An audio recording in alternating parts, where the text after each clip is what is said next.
7.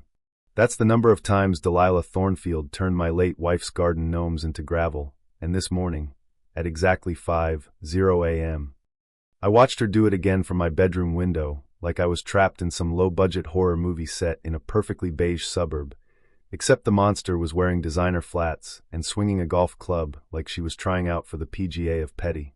Ceramic faces shattered across my driveway, the sound snapping through the quiet like gunshots, and when she finally noticed me staring, she didn't even flinch, she just screamed. "Your ugly decorations are ruining our property value." Like that was a normal sentence to yell at dawn in front of somebody else's house. Yeah, that happened. And I'll be honest, for a second I just stood there, barefoot on the carpet, heart thumping, because those weren't decorations. Those were Sarah's, my wife's. The only silly little things that still made me smile after cancer took her piece by piece, and watching Delilah grind the last gnome under her heel, like she was stamping out a cigarette, felt like losing Sarah all over again. Let me back up a sec, because if you're thinking, okay, why didn't you call the cops the first time? I did. I called, I reported, I documented. I tried to be reasonable, because that's what people tell you to do when you're grieving. Be calm, be patient, don't escalate. But patience, for me, has always been another form of planning. My name's Julian Blackwood. I'm the kind of guy who labels drawers in my garage, keeps spare bolts sorted by thread pitch, and gets weirdly excited about a clean wiring diagram. I'm a defense systems engineer, automation, sensors, response protocols, the whole dance. And 18 months ago, I buried the only person who ever made my brain feel like it wasn't too much. Sarah had breast cancer. The brutal kind that doesn't care how good you are, or how much you love someone, or how many nights you sit awake promising the universe you'll trade places if it just gives you one more year. It took her anyway. And during all of that, Sarah found joy in the dumbest, most perfect hobby, garden gnomes. Not the cheap plastic ones you see melting in the sun behind a Walmart. Sarah collected hand-painted ceramic gnomes with actual personality, little faces with wrinkles and smirks and chipped paint that made them look lived in, like tiny old men who'd seen things. She'd hunt them at estate sales like buried treasure, coming home with stories about the farmer gnome who used to belong to a woman in 1962, or the fishing gnome that survived a hurricane. And I'd listen, because her eyes lit up when she talked about them, and when you love someone, you learn to love whatever makes them glow. During chemo, when she was too weak to get off the couch, she'd stare out the window at those ridiculous little faces and smile like they were a private joke between her and the world. After she died, the house got too quiet. Quiet doesn't feel peaceful when you're grieving. It feels like being buried alive. So I did what I could do. I packed up her 7 favorite gnomes, the survivors, and I moved to Willowbrook Estates, because a friend at work told me it was nice and safe and well-maintained. That was my first mistake. Willowbrook is the kind of neighborhood where every lawn looks like it was installed by robots, where the air smells like fertilizer and chemicals, where there are exactly 3 approved shades of beige for your house. Not 4, not 2. 3, and the mailboxes all stand at the same regulation height, like little suburban soldiers. Even the sprinkler systems have a constant hum, like the whole place is breathing through a machine. I should have known a neighborhood that obsessed with control would eventually produce a person who thought she was the human version of a rulebook. That person was Delilah Thornfield. Picture a real estate Barbie doll crossed with a prison warden. Blonde bob that never moved, even in wind. Pastel blazers that probably cost more than my mortgage payment. White BMW with those obnoxious sold magnets slapping against the doors every time she hit a pothole like applause for her own ego. 3 days after I moved in, I stepped outside at 7 a.m., and there she was in my driveway, holding the HOA handbook like Moses carrying stone tablets. The morning smelled like fresh mulch and possibility until she spoke. "These lawn ornaments violate Section 4.7 of our community standards," she announced, tapping my gnomes with her business card like it was a weapon. The card felt thick and waxy, expensive enough to feed a family for a week. I didn't argue. I measured. I pulled out a tape measure, because I'm me, and every gnome was 16 inches tall, well under the 18-inch limit. Delilah smiled like she'd swallowed a secret. "We'll see about that." The next morning I found 2 gnomes murdered in my driveway, shattered into ceramic bones. My boots crunched through the pieces. My stomach dropped. And my security camera, the one I installed the first week because, again, I'm me, caught her BMW creeping by at midnight with the headlights off.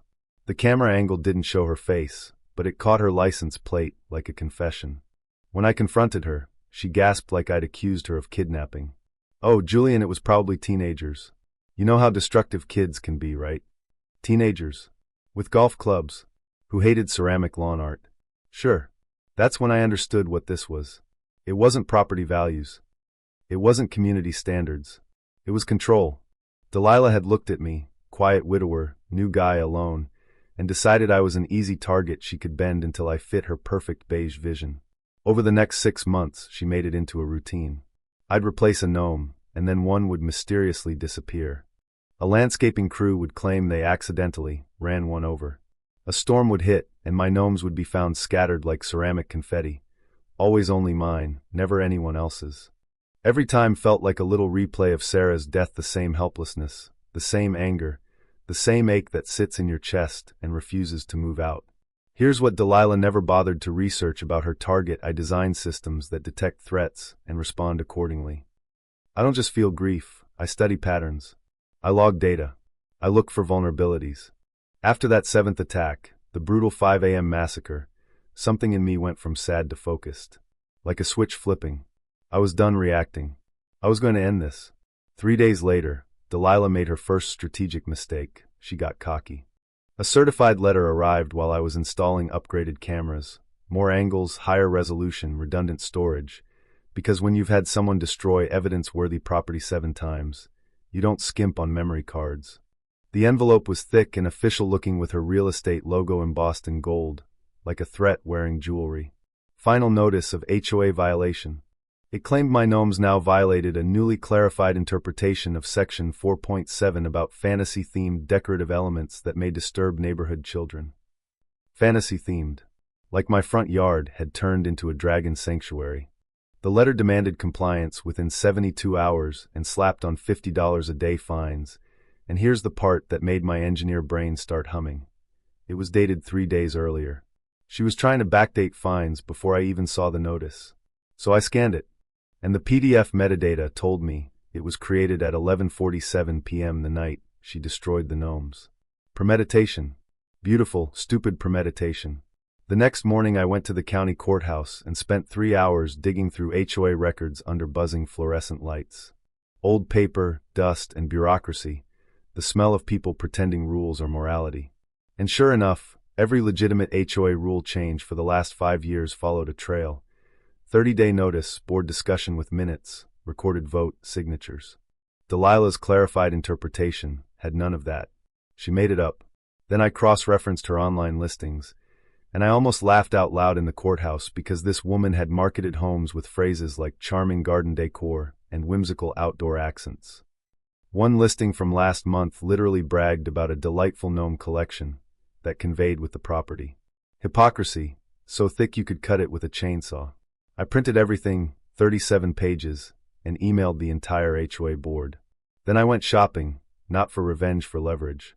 Home Depot's garden center smelled like soil and possibilities. I picked 4 new ceramic gnomes like I was selecting artillery. All 17 inches. All earth-toned. All within the original guidelines. I set them in my flower bed at sunset. And for the first time in months, the sight of them made me feel something like warmth. Sarah would have loved the rebellion. 2 hours later, Delilah's BMW rolled into my driveway like she owned it. Expensive perfume drifted out, mixing with the jasmine from Mrs. Juliet's yard next door. "You got my letter, I assume," she said, voice dripping fake concern. "I did," I said, calm, holding my phone up with her own listing on the screen. "Along with proof you can't change rules without a vote and proof you've been selling homes with gnomes for years." Her smile twitched. "That's different." "How exactly?" Those manicured fingers tightened on the steering wheel. "Those properties weren't in premium neighborhoods like this. Standards are higher here." And there it was. Not rules. Not kids. Not property values. Who belongs? And who needs to be pushed out? Her retaliation came fast. Next morning my garden hose was sliced into pieces and scattered across the lawn like green rubber snakes. 20 minutes later, code enforcement showed up for a complaint about excessive noise and commercial vehicles. I showed them my standard Ford pickup with Boeing contractor magnets. The inspector looked embarrassed, filled out a no violation found form, and leaned closer like a man confessing a secret. Between you and me, we've had 47 complaints from this address this year. Most unfounded. 47. After he left, Mrs. Juliet shuffled over, eyes darting like she expected Delilah to fire from a window. I watched her slice your hose at 6, she whispered. She's been terrorizing everyone. She stole my garden Buddha last month, said it violated a religious display rule she made up. That was my twist, not the fun kind, the gut drop kind. Delilah wasn't just messing with me. She'd been running a whole campaign against anyone who didn't match her beige fantasy. Wind chimes, flags, sidewalk chalk, small things that made people feel human. And now I wasn't a lone widower getting bullied. I was standing in the middle of a neighborhood full of quiet victims. A week later she launched her nuclear option, a thick stack of safety violation complaints, unauthorized electrical work, chemical storage, fire hazards. The inspector walked through my spotless workshop, checked everything, found nothing, and finally muttered, "Whoever filed this either doesn't know what a workshop is, or they're screwing with us." Then he said the words that turned my plan from personal to permanent. Repeated false reports can result in fines for misuse of government resources. I tucked that away. 3 nights later my cameras caught Delilah prowling my property at 3 a.m., not vandalizing, documenting. Measuring mailbox height, photographing fence lines, cataloging every possible violation she could manufacture. 47 minutes of reconnaissance, like she was building a harassment database. So I set a trap. I bought 2 gorgeous estate sale gnomes, a farmer and his wife tending a tiny vegetable garden, and placed them in my backyard, outside front yard restrictions. Monday, a new certified letter arrived claiming visual pollution, and she included photos taken from inside Mrs. Juliet's yard. Trespassing. Even better, the photos caught her shadow and her BMW reflected in Mrs. Juliet's kitchen window. Delilah documented her own crime. And then she snapped in public. Saturday morning, 11 a.m., with half the neighborhood outside, she fired up a riding lawn mower and drove it straight through my flower bed like a demolition derby driver. Ceramic exploded, metal ground, gasoline and crushed flowers hit the air like toxic perfume. She pulverized 6 gnomes and a whole bed of petunias, then climbed off and smiled at the stunned crowd. "Oops," she announced loudly. "Mechanical malfunction." 20 people had just watched her commit deliberate destruction. And suddenly, I wasn't collecting evidence alone anymore.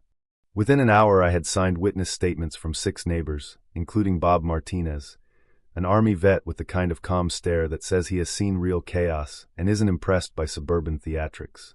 Even the mailman offered his card, because apparently he'd been watching Delilah's certified letters pile up like a paper avalanche. 3 days later she tried to regain control with an emergency HOA meeting, but I walked in late with a folder and a recorder and said, "Point of order, this meeting lacks legal quorum."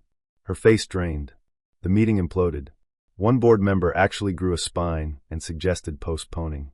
Delilah stormed out, knocking coffee across her own papers like a crime scene. Then she hired a private investigator, a guy in a gray sedan photographing my house, measuring, interviewing neighbors. When I called his company, the receptionist told me Delilah paid $1,200 to dig up my criminal background. They found parking tickets, and the rumors she spread, that I was mentally unstable from grief, dangerous, suspicious. That's when I made the decision that ended her reign forever. I didn't replace the gnomes. I bought Portland cement and steel rebar. I poured a concrete foundation in my front yard, 6 feet square, perfectly within code. Delilah called city services in a panic, but the code inspector, now basically my exhausted ally, asked her what the violation was, and she had nothing. That call got recorded too, by the way, because she was so used to screaming into the system that she didn't realize she was building my case for me. While the concrete cured, I went deeper, not into HOA rules, but into the founding covenants, the legal DNA of Willowbrook Estates. In the county records, buried on page 47 of the original 1987 covenant, I found a clause protecting homeowners' rights to personal garden expression, including memorial purposes. Memorial purposes. Sarah's gnomes weren't just allowed, they were protected by the very document that gave the HOA power. Any HOA rule conflicting with that covenant was null and void, and harassment of someone exercising that right created personal liability for board members. Delilah hadn't been enforcing rules. She'd been violating the constitution of her own little kingdom. That's when I drafted a formal complaint, attached her fake violations, the vandalism footage, the false report documentation, the witness statements, and demanded her resignation within 48 hours, or I would file civil action. Not a bluff. A blueprint. But I still wasn't done. Because I wanted her to understand what she'd done, not just lose a case, but lose her control in the most public, humiliating, satisfying way possible. So I built Guardian. 12 feet tall. Steel skeleton. Fiberglass skin. Solar panels. Motion sensors. LED eyes. Hydraulic arms. A sound system that could turn a quiet warning into a neighborhood-wide announcement. Facial recognition. Automated logging. Proportional response protocols. Polite first, then firm, then you really should have gone home. Bob Martinez helped with the mechanics. Mrs. Juliet sketched the face and insisted he needed kind eyes. He should look like he forgives, she said, and that hit me harder than I expected, because Sarah really did believe in forgiveness even when I didn't. The morning we installed Guardian, Delilah screeched to a stop in front of my house wearing a pink bathrobe and fuzzy slippers, like my construction schedule had personally attacked her beauty sleep. The sight of a grown woman screaming at a robotic gnome is a kind of poetry you don't forget. "You can't put that monstrosity in your yard," she shrieked. Guardian's head turned smoothly. His eyes shifted from soft blue to alert yellow. "Good morning, Miss Thornfield," he said in a cultured British accent, because yes, I programmed him that way. If you're going to build a 12-foot justice gnome, he should sound classy while ruining someone's day. Rather brisk autumn morning, wouldn't you say? Delilah stumbled back like he'd slapped her. And then she made the mistake that ended everything. Instead of retreating, she marched right up to him and started screaming about property values, inches from his base. Guardian's system cross-referenced her face with 6 months of footage, the golf club, the mower, the trespassing, the false notices, and upgraded her status from annoying neighbor to documented repeat offender. His eyes went red. Lights strobed. "Alert," Guardian announced calmly. "Individual with verified destruction history detected. Protective protocols activated. Authorities notified." Delilah's face went paper white. "What authorities?" And that's when she panicked so hard she called in backup. A property inspector, in a white van with a magnetic sign slapped on the door. The poor guy looked like he wanted to melt into the driveway. He started circling Guardian, taking photos, reaching out to touch the base. Guardian's arms extended with a mechanical where that sounded like a factory waking up. Alarm hit 65 decibels, legal limit, and the guy dropped his clipboard like it was on fire. Police arrived 6 minutes later. Automated alerts get priority response. Officer Rodriguez showed up and found Delilah arguing constitutional law with a talking garden gnome while her hired inspector hid behind a van. "Let me get this straight," the officer said, trying not to laugh. "You're complaining about a lawn ornament that defends itself when threatened." "It's not normal," Delilah screeched. "Garden decorations shouldn't have weapon systems." "Ma'am," he said, nodding at the hydraulic arms, "extending arms isn't weaponization.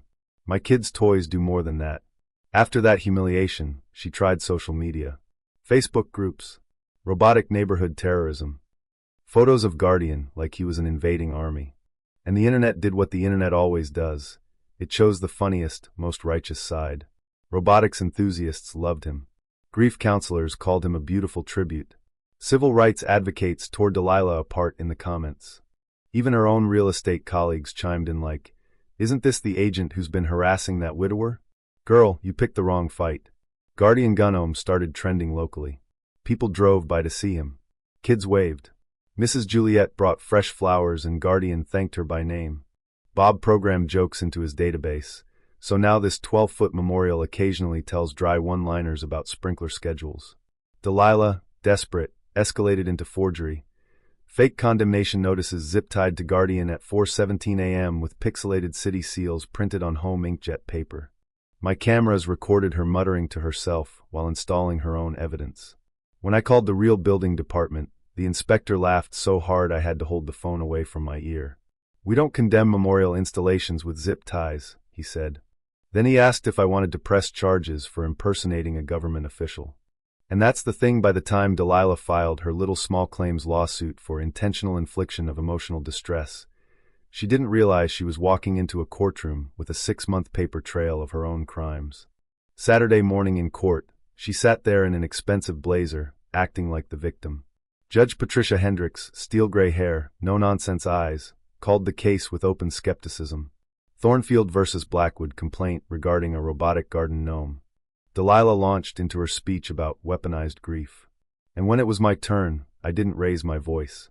I just opened the folder. Footage of the golf club at 5 a.m. The mower incident with witnesses. The sliced hose. The false reports, 47 mostly bogus. The trespassing photos. The fake condemnation notices. The nephew in a fake mustache pretending to be a surveyor. The private investigator invoice. The rumor screenshots. The judge's face darkened with each piece. "Mrs. Thornfield," she finally said, "did you destroy this man's property?" Delilah tried to pivot. "They violated community." "That wasn't my question," the judge said sharp. "Yes or no?" Delilah cracked. "Yes." "And now," the judge continued, "you want me to order the removal of his memorial installation because it talks back when you threaten it?" Silence in that courtroom felt like justice inhaling. "Case dismissed," Judge Hendricks said. "Mr. Blackwood, your memorial is completely legal and frankly impressive. Mrs. Thornfield, you're lucky he hasn't filed criminal charges." As we walked out, Guardian, "Yes, I brought him because if you're going to end a war, you do it with style," turned his head politely and said, "Mrs. Thornfield, I do hope you'll find peace with your neighbors." Sarah always believed in forgiveness, even for those who can't forgive themselves. Delilah made a sound in the hallway that I can only describe as a teapot finally realizing it's empty. Within a week, she listed her house. Accepted an offer $15,000 under asking. Moved 3 states away. And the best part? Guardian stayed. He streams live video now on a memorial site for Sarah. Not in a creepy way, more like a little community art piece. And people donate to cancer research because this whole ridiculous saga reminded them how cruel some folks can be and how beautiful it is when love refuses to stay quiet. Last I checked, we'd raised enough money to make Sarah proud. And every October, the neighborhood holds a little festival where engineers show off projects and people share stories about the ones they lost. Willowbrook, the beige prison, grew a soul. So here's my question for you. And I want you to be honest, how many times would you let someone destroy your most precious memory before you stopped trying to be the bigger person and finally fought back? Drop your breaking point in the comments, because I'm genuinely curious where that line is for you. And if you've ever dealt with an HOA bully, a controlling neighbor, or someone who thought grief made you weak, tell your story too. And if you want more real-life style justice tales where the wrong person finally picks the wrong fight, go ahead and subscribe, because sometimes revenge isn't getting even. Sometimes it's building something so beautiful, so unstoppable, it protects joy forever.